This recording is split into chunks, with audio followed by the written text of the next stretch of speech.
ये कहानी 70 साल पहले की है। चेन्नई से 200 किलोमीटर दूर एक गांव हुआ करता था।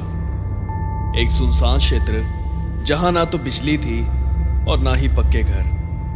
तमिलनाडु के इस गांव तक पहुंचने का रास्ता भी एक घने जंगल से होकर गुजरता था। उस गांव में एक औरत रहती थी। वो औरत विधवा थी और अपने 10 साल के बेटे के साथ रहती थी। बेटा स्कूल जाया करता था और वो पूरा दिन घर पर अकेले बिताती थी। वो एक मामूली सा मिट्टी का घर था। एक दिन वो औरत अपने बरामदे में कपड़े सुखा रही थी। तभी उसके घर पर एक भिखारी आया। उसने सफेद रंग की धोती पहन रखी थी और उसके गले में बहुत सारी मालाएं थी। उसे देखकर ऐसा लग रहा था जैसे उसने कई दिनों से कुछ नहीं खाया हो। उस औरत को उस पर दया आ गई तो वो अंदर चले गई और उसके लिए कुछ रोटियां ले आई। रोटी लेने के लिए जब उस भिखारी ने हाथ आगे बढ़ाया तो उस औरत ने देखा उसके हाथ पर बहुत सारे अजीब से निशान थे। उस भिखारी ने उसके हाथों से रोटी छीन ली और वहां से तेजी से चला गया। यह सिलसिला कई दिनों तक चलता रहा। वो भिखारी रोज उसके घर पर आता और उससे रोटी लेकर जंगल में चले जाता। कुछ वक्त बाद उस औरत के मन में कुछ सवाल आने लगे।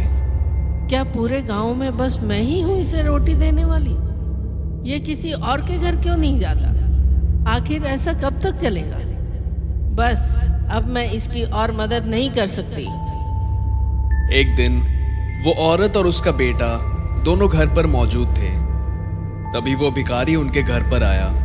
उस औरत ने उससे कहा, माफ करो, पर अब मेरे पास तुम्हें देने के लिए और कुछ भी नहीं। तुम किसी और के घर से जाकर ले लो। उस औरत ने उसे खाना देने से साफ इनकार कर दिया था। वो भिखारी काफी देर तक चुपचाप खड़ा रहा और उसके 10 साल के बेटे को घूरता रहा।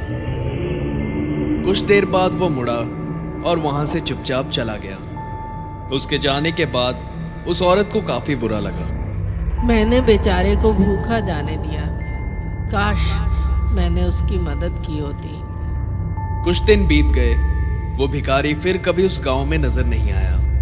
उस औरत ने अपने पड़ोस में रहने वाले एक मछुआरे से जाकर बात की और उससे उस भिखारी के बारे में पूछा।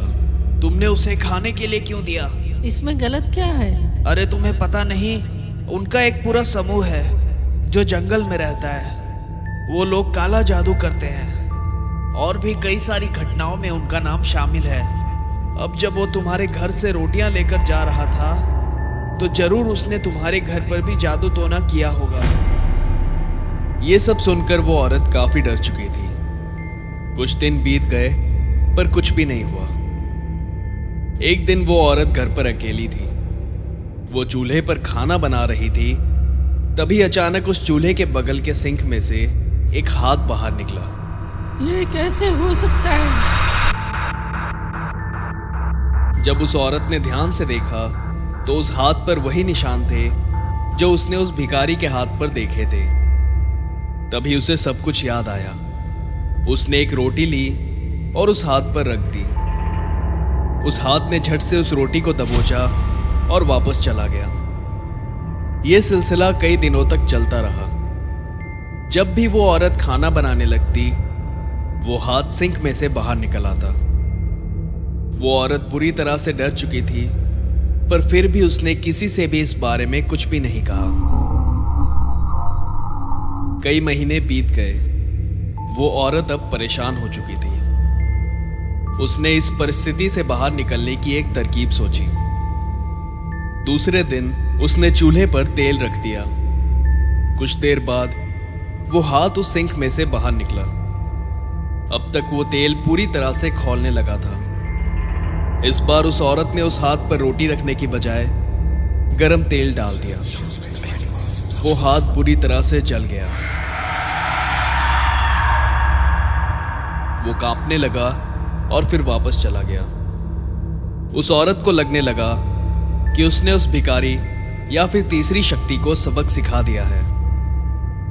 कुछ देर बाद उस औरत को घर के बाहर से किसी के रोने की आवाज सुनाई दी।